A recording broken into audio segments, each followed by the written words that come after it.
Oi, queridos, graça e paz para a vida de todos vocês. Por aqui, Pastor Fanuel Santos, batendo um papo com vocês sobre a nossa série de estudos que iniciamos ontem, na terça-feira, no nosso tempo central, sobre a Epístola de Tiago. Alguns irmãos perguntaram, pastor, a gente vai ter live? Infelizmente, nós não temos como fazer live nas terças-feiras ainda, mas pode ter certeza que a gente vai dar um jeito nisso. Estamos correndo atrás disso. E os meus sermões, para aqueles que pedem cópia, pastor, como mandar cópia? Gente, eu não mando, não é porque eu não quero, é porque os meus sermões eles são muito mal elaborados, no sentido que eu não tenho uma certa metodologia hermenêutica ou exegética para poder fazer. O método ele é bem simples, é leitura, explicação e aplicação. Mas eu fiz aqui uma pequena síntese e eu quero compartilhar com vocês. Dê o like se você gostou, compartilhe com mais pessoas, talvez isso se torne um hábito e a gente volte outras vezes aqui para poder estar postando estudos bíblicos com vocês. Tudo bem? Que Deus abençoe as suas vidas, vamos nessa então. Beleza, gente, no que diz respeito aos elementos pré-textuais ou formais, a Epístola de Tiago ela está em primeiro lugar no grupo de 7 livros do Novo Testamento, denominado de Epístolas Gerais ou Epístolas Católicas, ou também Epístolas Universais. Você vai encontrar pessoas que vão chamar essas epístolas de Epístolas Universais, Epístolas Católicas ou Epístolas Universais.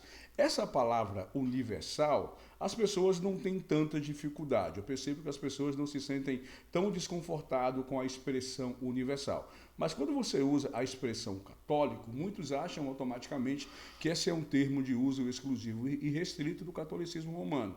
E eu digo sempre que não. Até porque, no que diz respeito à etimologia, a palavra católico ela é uma transliteração de um adjetivo grego, katholos, que significa geral ou universal. Etimologicamente, é a junção da preposição kata, que significa de acordo com, e holos, que significa o todo. Katholos é, portanto, o que está em consonância com o todo. Na história da igreja, quem primeira vez utiliza essa expressão katholos é o Inácio de Antioquia, na sua carta à igreja, salvo engano, de Corinto, né?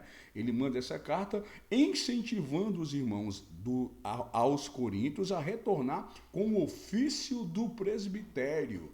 E é curioso que, quando Inácio manda essa carta, ele utiliza a palavra católico como o universal, o cristianismo como um todo, em detrimento aos haireses.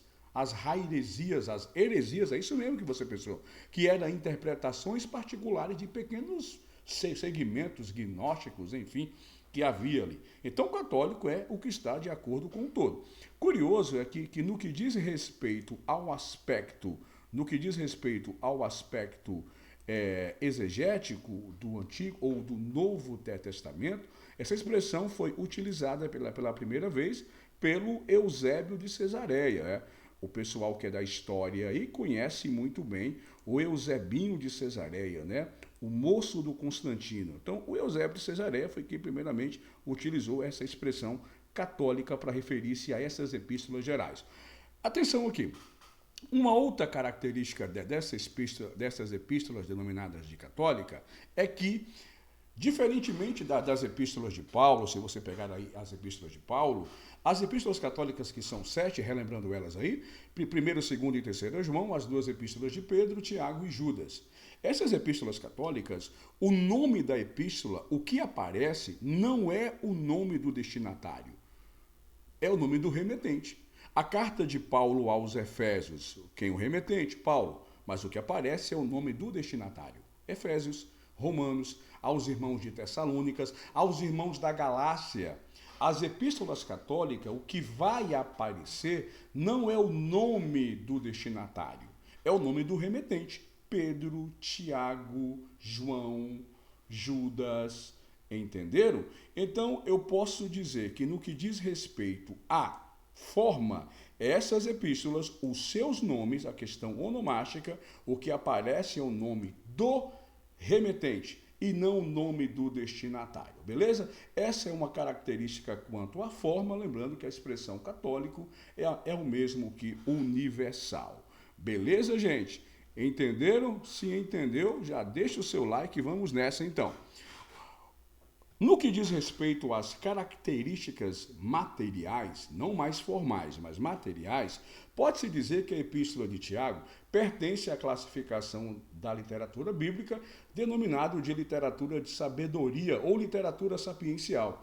Seu propósito é caracterizado por instruções para o viver diário e por uma compreensão das perplexidades da vida. Bom, se você lembrou aí da literatura sapiencial do Antigo Testamento, você lembrou muito bem.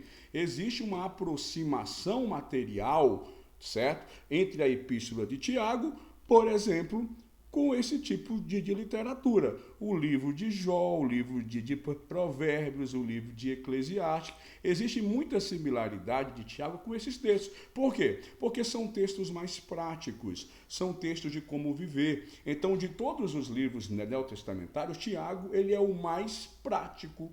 Ele não é tão apegado à doutrina, né? Às elaborações teológicas, como o apóstolo Paulo faz em Efésios, quando o apóstolo Paulo faz em Colossenses, né? Quem já leu a epístola de Paulo aos Colossenses aí, deve ter percebido que se trata de um texto doutrinariamente e teologicamente muito denso. Tiago não, ele é muito simples, né? É o como viver, as relações igualitárias entre o rico e o pobre, capítulo 1, versículo 9, versículo 10, é a questão da sabedoria. Então, Tiago é um texto muito prático, né? O que nós podemos absorver de Tiago aí é que o evangelho, ele precisa ser prático também. Ele é doutrina, ele é ortodoxia, mas ele é ortopraxia. Ele é prático também, tá bom? Então, quem é o autor dessa carta? Existem 4 personagens no Antigo Testamento chamados Tiago, não é? Vamos ver aí eles aí, né? Até porque esse nome Tiago era um nome muito comum, né?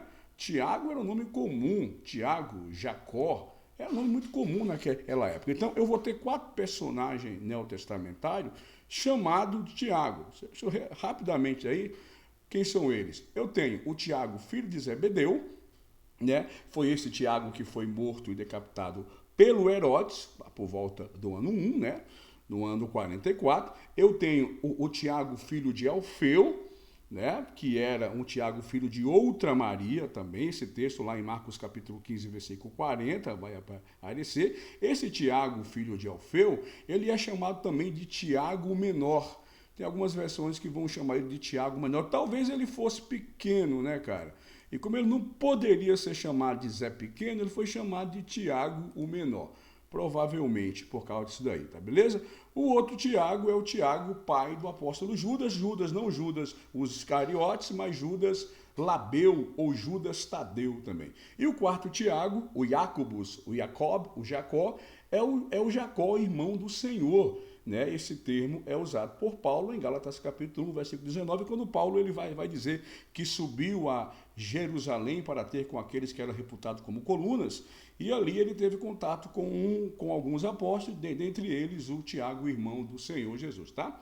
Então ele está relacionado entre os irmãos de Jesus em Marcos capítulo 6, versículo 3, e Mateus capítulo 13 e 55. Cara, aqui tem uma discussão boa, né? Por quê? Porque se você pegar algumas Bíblias católicas, eles vão dizer que esse Tiago aqui, ele não era irmão de Jesus, até porque a doutrina da Imaculada Concepção de Maria e da Virgindade Perpétua não admite o fato que Maria tivesse outros filhos, né? Então, eles fazem uma exegese da palavra adelphos, que é irmão, e o termo adelphos é irmão, cara. Irmão, irmão mesmo. Ah, professor, mas não pode ser parente? Não, o termo é irmão. Então, para os católicos, devido à virgindade perpétua de Maria, esse Tiago não era irmão de Jesus, ele era tão somente um primo de Jesus, certo? Não é assim que os evangélicos pensam. Portanto, a autoria da epístola é literalmente do irmão do Senhor Jesus. Beleza, senhores? Bom, no que diz respeito à data e ao local,